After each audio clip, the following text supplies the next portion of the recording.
Waalaikumsalam warahmatullahi wabarakatuh. Apa khabar ni? Alhamdulillah, kabar baik. Syukur kan. Kalau dengar dari sudut kata-kata beliau ni mana macam dah tahu dah asalnya dari mana kan. Ya, tahu.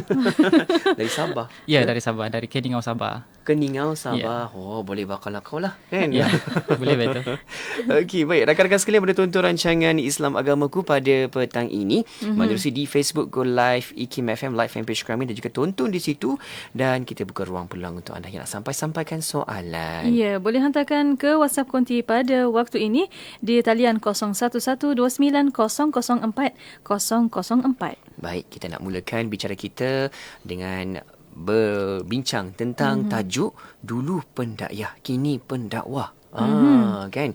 Jadi sebelum kita kupas tajuk ini, kita nak dengarkan dahulu latar belakang Bro Irfan. Mungkin boleh kenalkan diri bersama dengan sahabat-sahabat pendengar kita. Silakan. Bismillahirrahmanirrahim. Alhamdulillah, terima kasih DJ Syafiq, DJ Mona. Sama-sama. Assalamualaikum warahmatullahi wabarakatuh. Nama saya Muhammad Irfan bin Abdullah. Saya berasal dari Keningau, Sabah, berumur 26 tahun. Dan sebelum kembali ke agama fitrah, agama asal ialah Roman Katolik. Dan saya telah kembali ke agama fitrah pada 27 bulan 6, 2013 di Majlis Agama Islam Selangor. Dan saya merupakan anak yang sulung dalam 9 adik-beradik. Dan kalau tengok tahun pengislaman saya pada 2013 ya, sudah dalam 6 tahun lah peluk Islam. Dan isteri saya juga merupakan seorang saudara baru sebenarnya yang juga berasal dari Keningau, Sabah. Dan saya memeluk Islam di Majlis Agama Islam Selangor di Pejabat Agama Kelang, disyahadakan oleh Ustaz Fauzi Siva. Dan selepas saya syahadah, saya telah dihantar untuk mengaji di Pusat Bimbingan Islam Saudara Baru Kedah. Dan alhamdulillah, sepanjang tempoh pengajian itu saya sentiasa dihubungi dan sentiasa di follow up oleh pejabat agama yang memberikan galakan dan motivasi kepada saya agar sentiasa istiqomah dan terus belajar tentang Islam. Alhamdulillah. Merantau juga dari Sabah, Selangor, Kedah. Masya Allah. Banyak pengalaman ni. Selepas di Kedah, saya ke Sabak Bernam, Institut Pelatihan Dakwah di Sabak Bernam. Masya Allah. Subhanallah. Itu dia Mona, itu baru berkenalan nama Bro Irfan ni. Dan kita nak tahu lagi dengan lebih lanjut tu. Nah, kita nak tahu lebih lanjut bagaimanakah anda boleh berminat dengan memeluk Islam ini? Okey, pertama apa yang saya lihat adalah konsep Islam yang mudah difahami lah, konsep ketuhanan yang mudah difahami. Dan ramai juga lah siapa mungkin mu'alaf di luar sana pun yang telah convert memang tertarik dengan apa yang diajarkan oleh Islam. Konsep ketuhanan itulah yang paling utama. Dan seterusnya, agama Islam itu agama yang syumul atau agama yang menyeluruh. Yang mana daripada sekecil-kecil perkara sampailah kepada sebesar-besar perkara. Daripada tidur hingga ke bangun tidur. Daripada institut keluarga sampailah kepada pemerintahan ataupun pentadbiran negara itu sendiri. Dan Islam mempunyai peraturan yang lengkap lah. Itu yang paling menariklah bagi saya. Dan seterusnya ialah melalui macam mana saya tertarik dengan Islam melalui media sosial. Antaranya YouTube, yang mana di situ ada saya lihat ada diskusi ilmiah yang membicarakan tentang agama. Dan anda memang cari dalam YouTube lah? Ya, memang cari dalam YouTube. Masya Allah. Yang pertama saya tengok yang paling lama lah Ahmad Deedat rasanya tu, YouTube dia lah. Dan seterusnya sistem Islam itulah sendiri, seperti macam mana orang Islam, seperti zakat contohnya, macam mana orang Islam orang yang Allah kurniakan rezeki yang kaya akan membantu orang yang kurang bernasib baik contohnya ya, macam tu.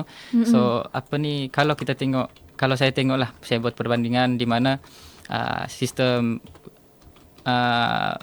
perbankan contoh konvensional kan macam tu kan. Contoh orang Kristian, bukan orang non Muslim, orang bukan Islam menguruskan kewangan. Ada yang mungkin dia akan yang kaya makin kaya, yang miskin akan terus ditekan kan. Tapi dalam Islam tidak ada macam itu sebenarnya. Dia mengimbangkan lah, yang kaya dia akan membayar zakat harta dan sebagainya. Akhirnya yang yang kurang bernasib baik terbela sebenarnya.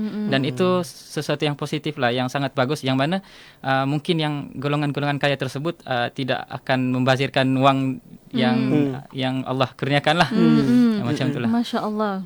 Berapa lama buat kajian untuk nak masuk Islam ni sebenarnya? Sejak sebenarnya dari tingkatan 5 lagi. Dari tingkatan 5, selepas tingkatan 6 itu barulah saya convert secara rasmi lah di Pejabat Agama Kelang.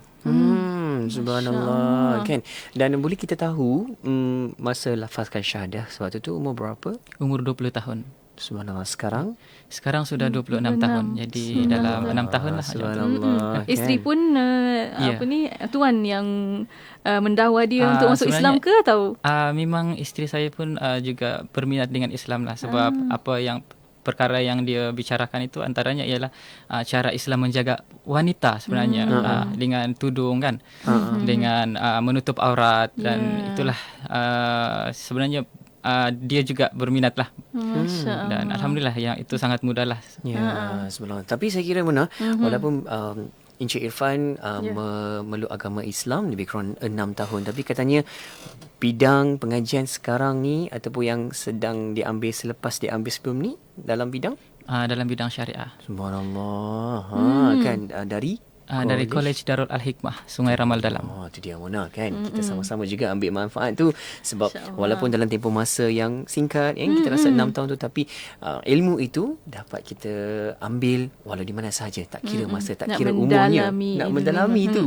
Alhamdulillah. Dan kita nak tanya pula Encik Irfan, macam mana penerimaan keluarga Encik Irfan ketika Encik Irfan memeluk agama Islam ni? Silakan. Baik, pada peringkat permulaan memang ada di kalangan saudara mara dan sahabat-sahabat lah yang tidak setujulah dengan tindakan saya itu, tapi alhamdulillah lebih ramai yang lebih terbuka ataupun menyokong saya lah, dan yang mereka katakan ialah kebebasan beragama lah bagi saya lah. So itu salah satu benda yang yang memberikan keyakinan kepada saya lah untuk terus berada pada agama Islam. So kadang-kadang di kalangan keluarga saya memang ada jugalah yang tidak suka pada Islam, disebabkan oleh pengaruh-pengaruh dari media sosial dan apa yang mereka lihat orang Islam buatlah. So tapi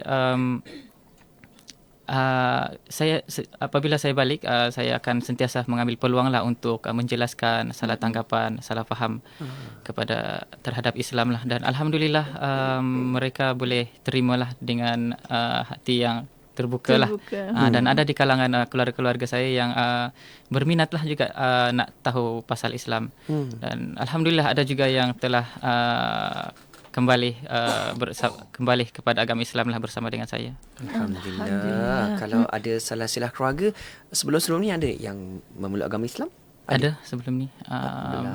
Pakcik, makcik, yang tu dia melalui perkahwinan lah.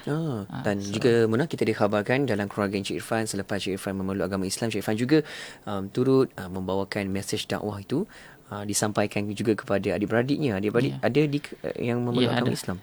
Alhamdulillah. Syukur ya Allah. Dan kita nak tahu bagaimana Encik Irfan dibentuk untuk menjadi pendakwah. Sebelum ni hanya kenal kan. Sekarang ni beliau juga turut bersama-sama dalam menyampaikan mesej dakwah ni. Macam mana ceritanya? Okey, selepas saya mula dihantar ke pusat bimbingan Islam, pusat bimbingan saudara baru di Kedah. Daripada situlah saya rasa mula berminat ataupun rasa tanggungjawab lah untuk menyebarkan Islam itu, menerangkan salah tanggapan atau salah faham masyarakat yang belum Islam terhadap Islam lah. So alhamdulillah banyak program-program yang dilaksanakan oleh Majlis Agama Islam Selangor, contohnya perkaderan dakwah, dan saya join lah kursus-kursus itu. Dan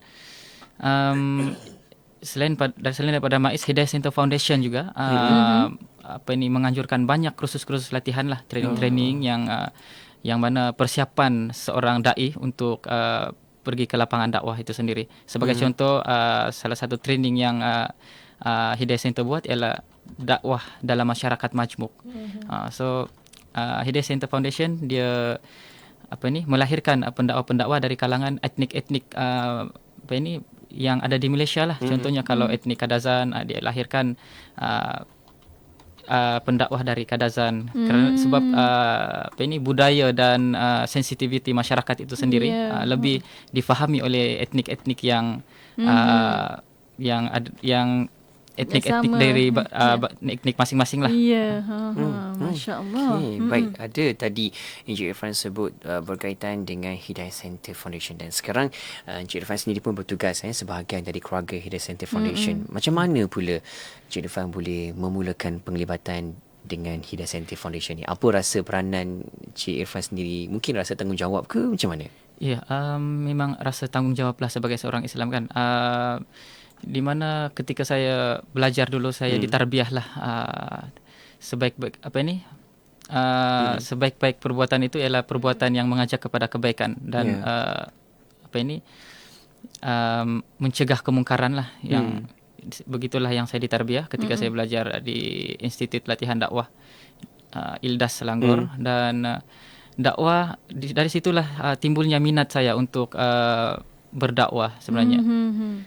Itulah, dan apa yang saya sebagai seorang saudara barulah, saya melihat dulu saya pernah tinggal di rumah transit lah yang disediakan, dan ramailah sahabat-sahabat saya berkongsi masalah. Ada yang di kalangan mereka ini ayah tak tahu lagi masuk Islam, ada yang dihalau, ada yang macam-macam masalah lah yang mereka hadapi. Jadi saya ingin membantulah sebenarnya.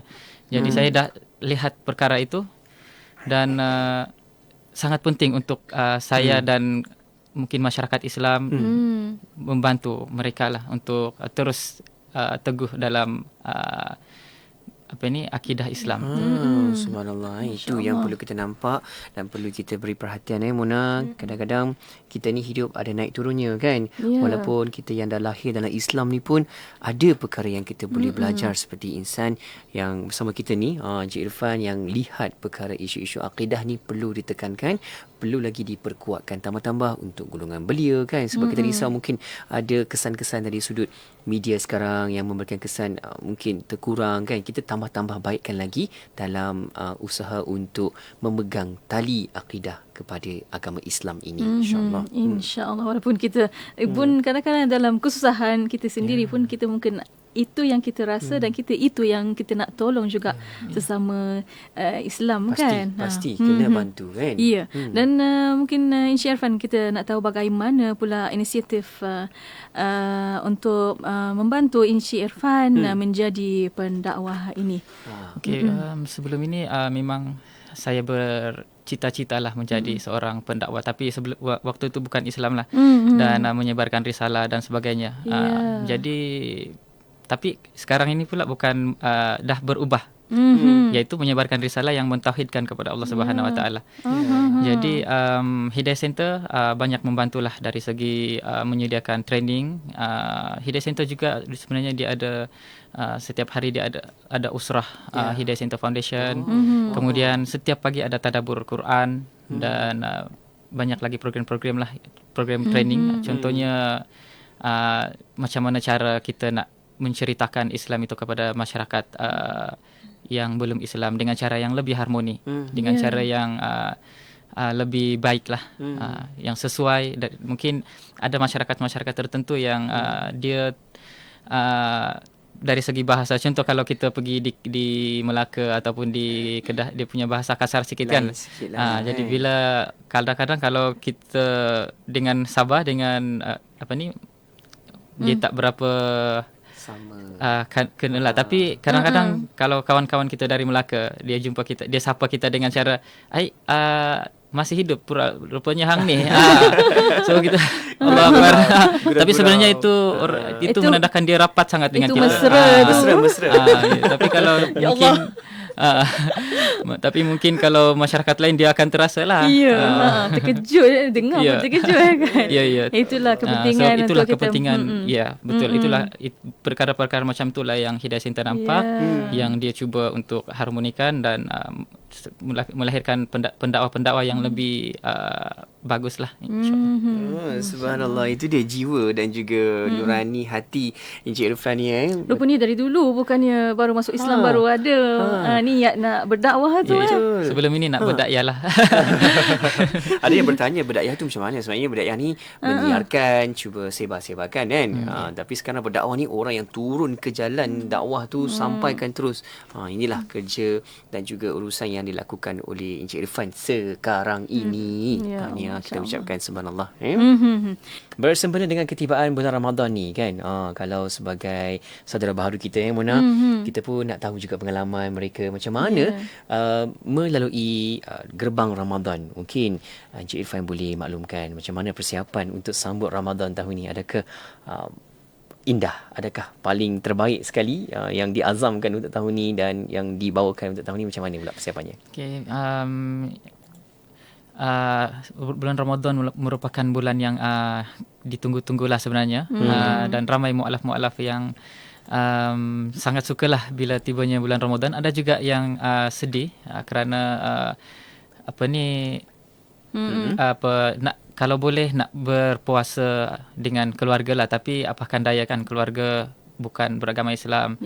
Dan itulah, tapi dengan adanya program-program seperti Majlis Iftar Perdana Amal yang Hidayah Center Foundation buat, kami rasa kami tak bersendirian lah. Kami dibela oleh masyarakat Islam dan orang-orang Islam membantu kami lah juga. So rasa tak bersendirian lah. Ya, tak asing lah. Tidak asing lah dengan orang masyarakat Islam. Setakat ini kami menyambut Ramadan dengan join program-program masjid, program-program yang dianjurkan lah. Dan memang satu pengalaman yang sangat bagus lah dalam hidup kami, mendidik kami juga macam mana nak bersabar. Dan di bulan Ramadan juga sebenarnya dipenuhi dengan aktiviti-aktiviti tarbiyah yang dianjurkan oleh pelbagai pihak lah.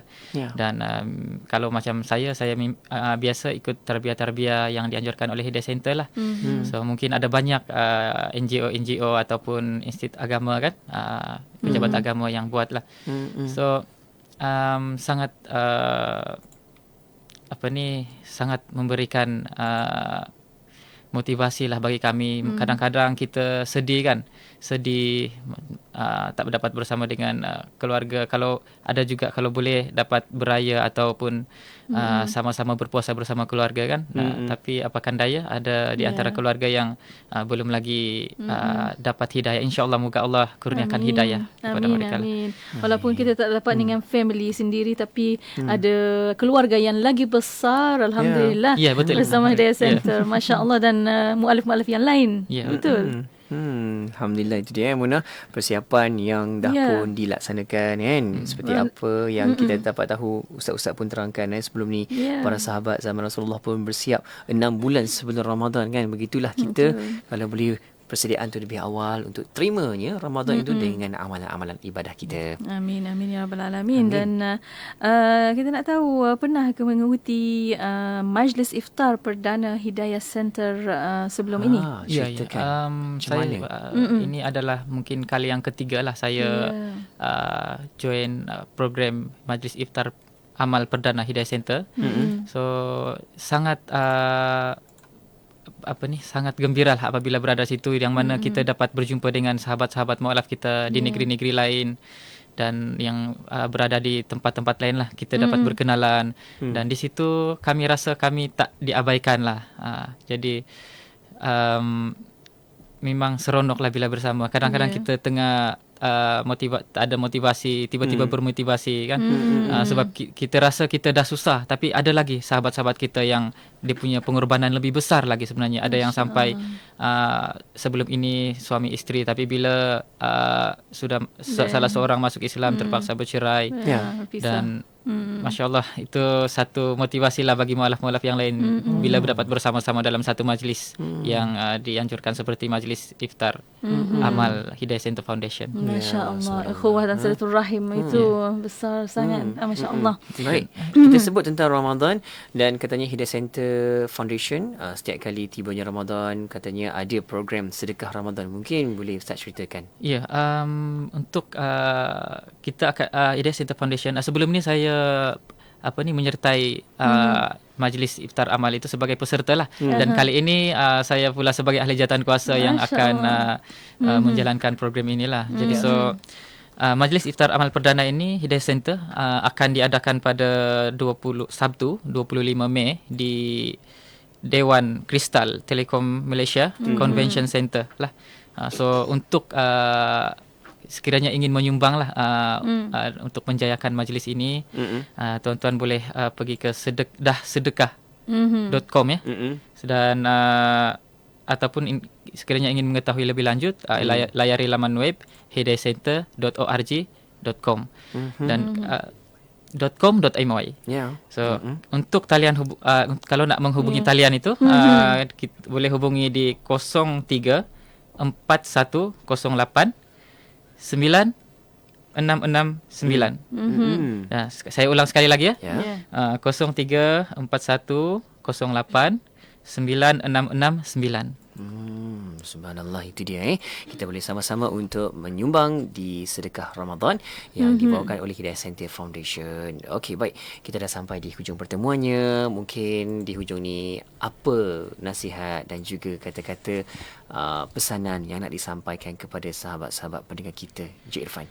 Okey, pesanan saya ialah pertamanya secara amnya ialah untuk masyarakat Islam lah ya. Untuk masyarakat Islam, kalau boleh kita tunjukkanlah akhlak Islam yang sebenar dan kita tunjukkanlah agama Islam sebagai agama yang dikatakan sebagai rahmatan lil alamin kan. So dakwah ini ada dua cara lah. Satu bil lisan, satu bil dipanggil sebagai bil hal kan. Melalui perbuatan dan melalui percakapan. Jadi so kalau boleh percakapan dan perbuatan itu samalah dengan apa yang kita nak sampaikan. Islam datang untuk sebagai rahmatlah kepada seluruh alam.